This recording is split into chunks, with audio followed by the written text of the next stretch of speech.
Okay, I've said it a ton on this YouTube channel, and I'm saying it again. It's always the Russian interviews, man.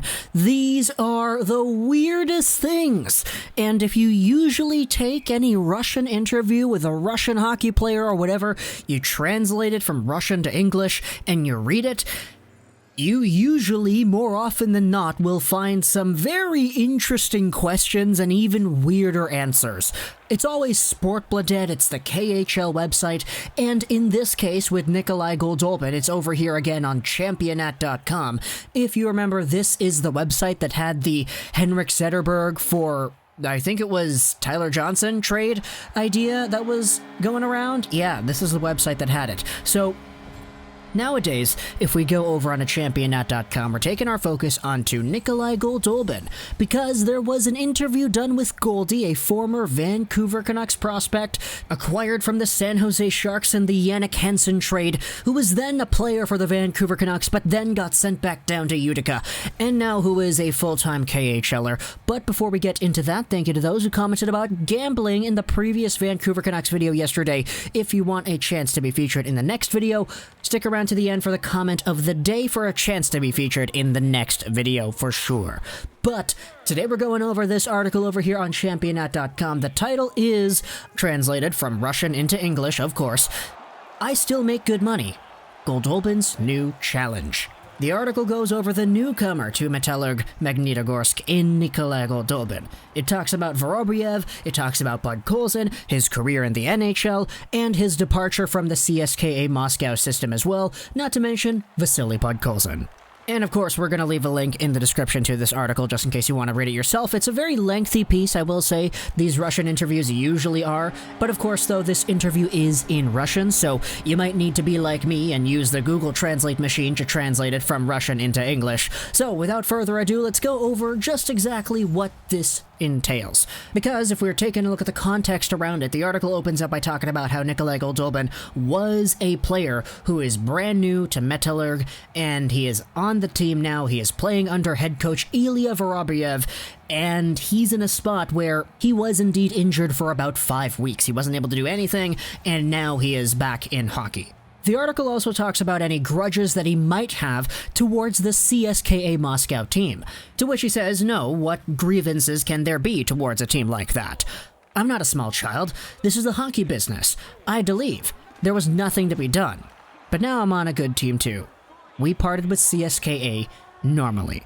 If you go over to Nikolay Goldobin's Elite Prospects page and take a look at what exactly he's been up to, the 25-year-old winger, 6 feet tall, 176 pounds, played 21 games with CSKA Moscow, getting 11 points. However, he is now with Metallurg Magnitogorsk, and he has yet to suit up for a game.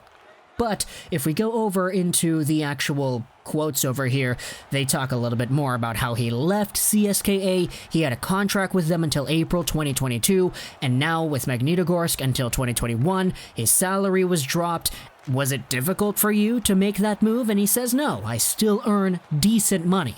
Of course, it's unpleasant to lose financially, but the most important thing for me is to reach the previous level. I want to climb the hockey peak.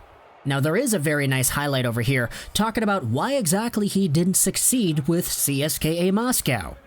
And if you ask me, 11 points in 21 games certainly doesn't seem to me like he didn't succeed. It seemed like he actually did have a pretty average level of success, half a point a game, I think I could define that as good.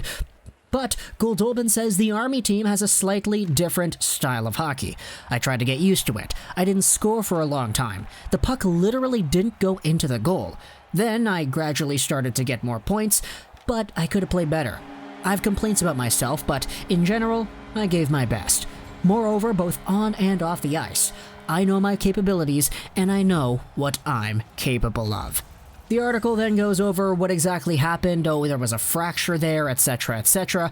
But then the meaty part that you clicked on this video for is mentioned. And we're just going to go forward with it. We're going to go straight in, dive headfirst into these questions and these answers.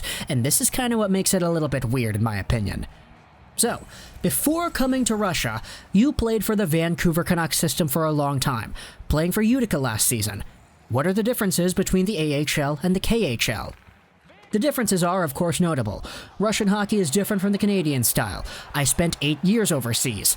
I like the Canadian style more, where everything is done quickly. Now, he's not wrong.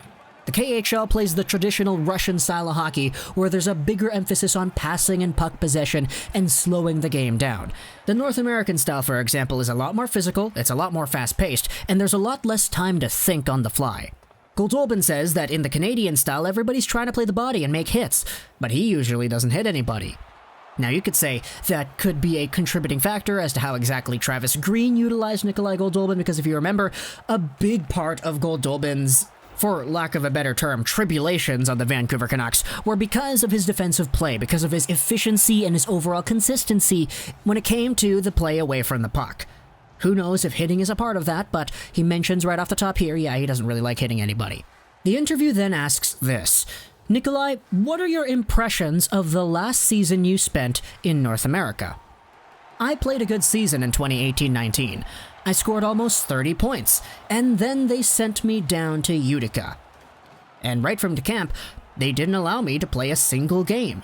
I didn't even understand what was the matter.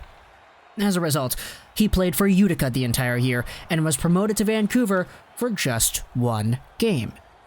And yes, that is exactly what happened. If you remember, Nikolay Goldobin played for the Vancouver Canucks in 2018-19, 63 games played, 27 points. He was playing with Petey for a moment, and he was actually really good with Petey. I don't know if you know this, but Elias Pettersson is a good hockey player, and Nikolay Goldobin has a very good offensive mind that allows him to really mesh well with other good hockey players like Elias Pettersson.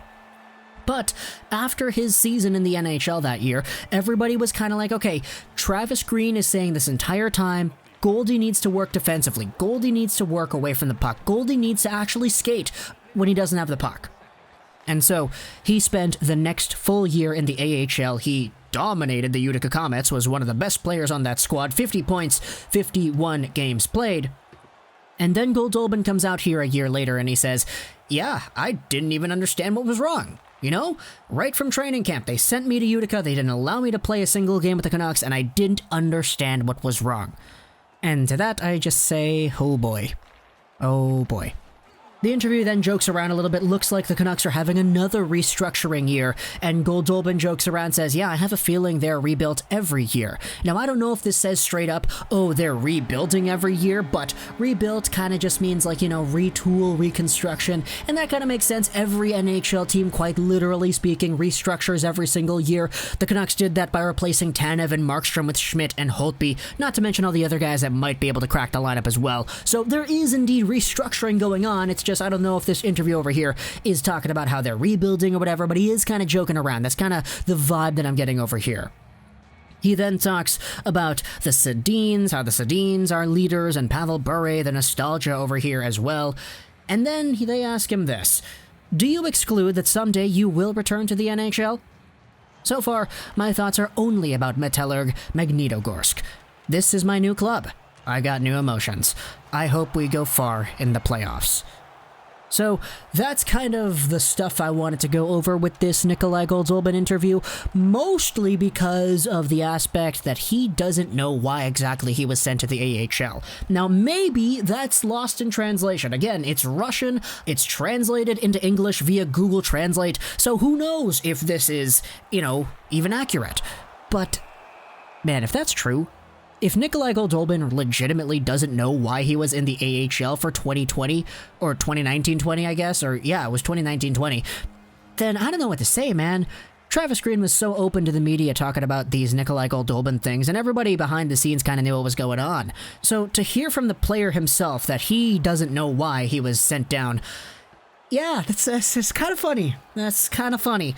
So yeah, I guess that's the video. We're already at like 9:20. Oh my gosh, that's incredible. Can't believe we actually made it here. But yeah, you know, if you made it to the end of this video, what am I thinking about for the comment section of the day? You know what? We're talking about Russian a lot. That makes me think of the phrase No Russian, which is a Modern Warfare 2 mission that takes place in an airport. So comment down below in the comment section below YVR for a chance to be featured into the next Vancouver Canucks video. Obviously, it's a weird one. I always like to make these connections kind of strange, and that's kind of how I am personally. So talk to me in the comments about YVR to let me know that you made it to the end of this video. Also, talk to me in the comments about Goldobin as a whole and the general situation that we've gone over here in the article. I hope you enjoyed this video, Charles 99, and bye.